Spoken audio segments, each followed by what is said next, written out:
मिथिला में अंतरयामी ओहि ठाम गौरी भवानी। मिथिला में अंतरयामी ओहि ठाम गौरी भवानी।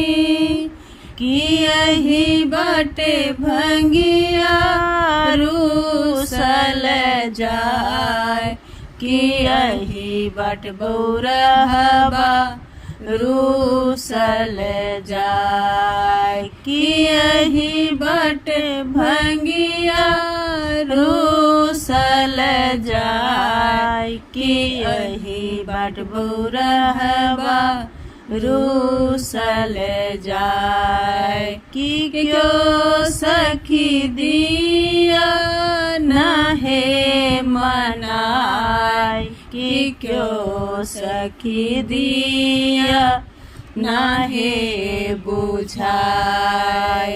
तोहरो भोला दानी के चिन्हियो न जानियो।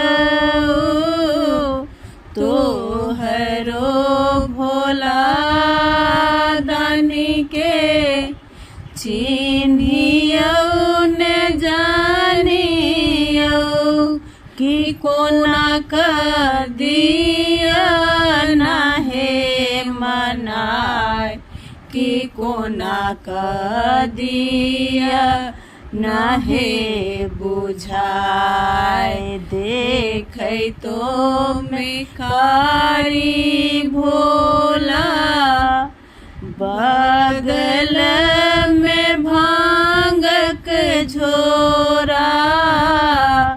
देखै तो भिखारी भोला बगलों में भांगक झोरा।